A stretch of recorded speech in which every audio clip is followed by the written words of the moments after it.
Hello, I'm Dan Bagley, and today on Release Your Wings, I'm interviewing Shireen Chada. You know, Shireen, over the years and my time as being a professor, a lot of students come to me and say, I need help in deciding what I want to be when I grow up. What is my career path? And I always feel that this has something more to do with not just how will I get a job, but what is my purpose here? And I'm wondering if you have a spiritual outlook on the role of purpose, leading an inspired life, maybe that is rooted in career, maybe in something else. No, actually, it's a very good question we should all ask. So every time someone comes to us and says, what is my career? Then we should tell them, no, you should ask yourself the question, what is your purpose? Because then after you find your purpose, then you'll know what it is that you have to do physically for a career after that. There is, in Indian scriptures, there are 3 levels of thought when you think about thought.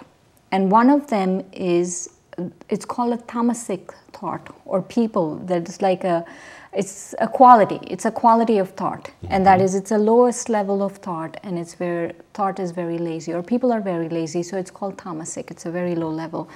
And then you have the next one, which is rajasic, and then the next one, which is sattvic. And so sattvic is the highest, it's based on just really very refined thinking. And so when I think especially about purpose, I feel I have to look at it and see whatever I'm doing, in which level is it going to be? Where is my fit going to be? Is it just going to be about me doing stuff and just doing stuff and not worrying about what is the outcome of that?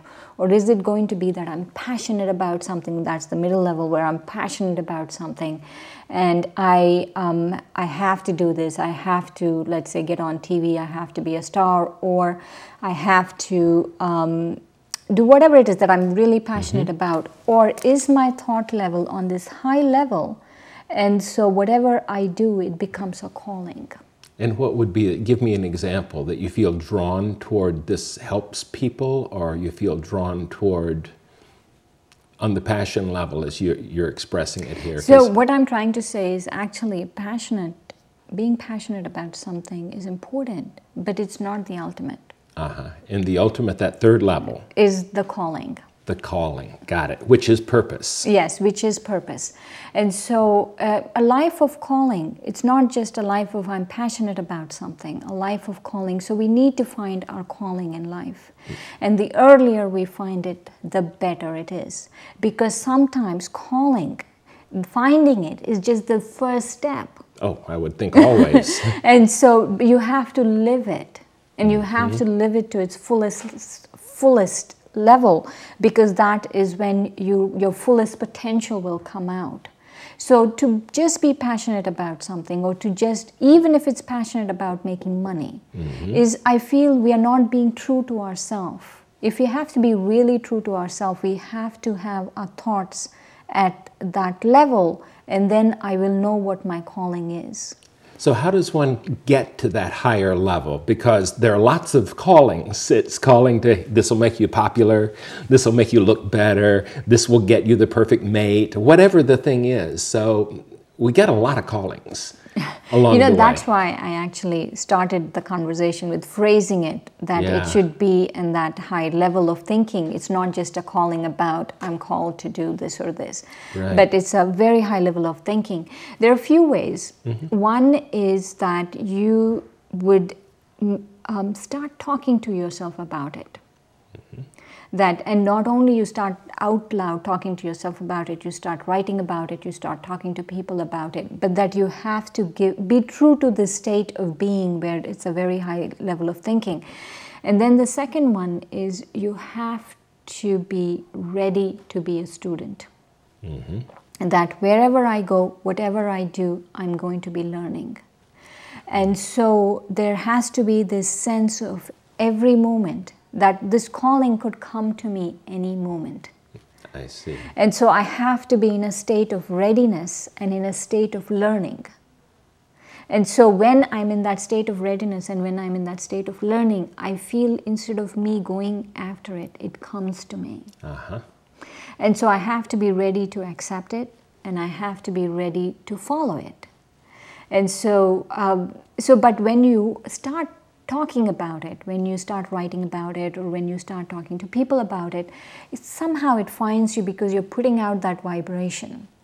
And so it finds you. But when it finds you, you shouldn't be asleep.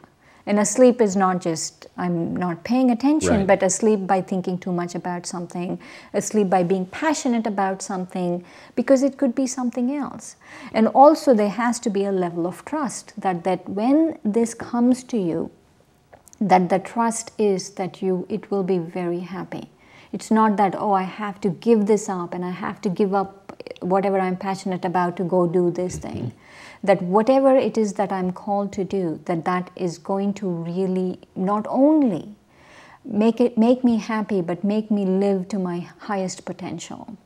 So in making yourself open to this, I would imagine there are some direction changes along the way. I mean, if you start as a child or as a teenager or as a young adult, I can't imagine batting 1,000 and making the choices.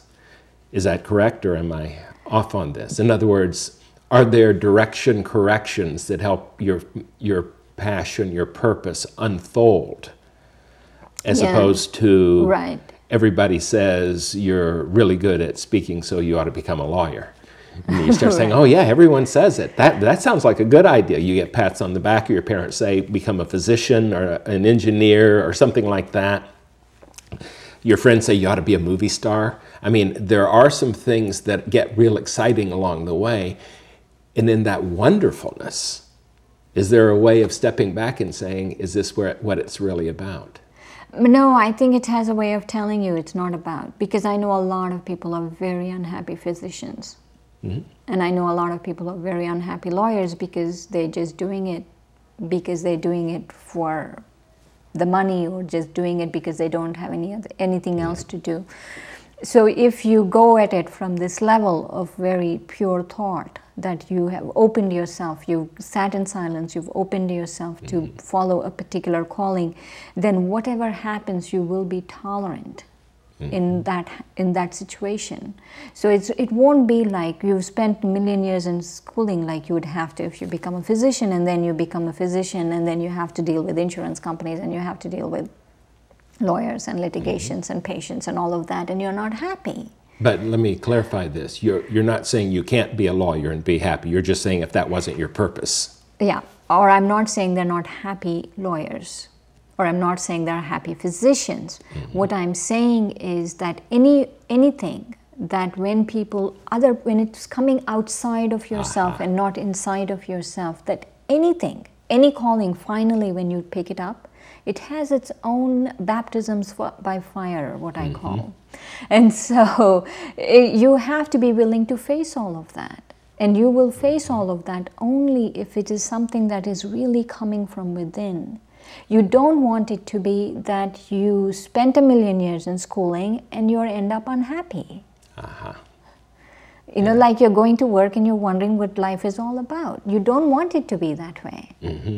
So that creates one of those worldly dilemmas. Look at all the schooling I've done, and I'd be a fool to walk away from it.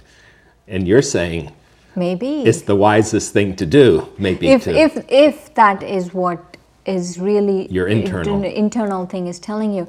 And also I feel that generally, and this is across the board for everyone in the world, and that is our purpose is to be happy and peaceful.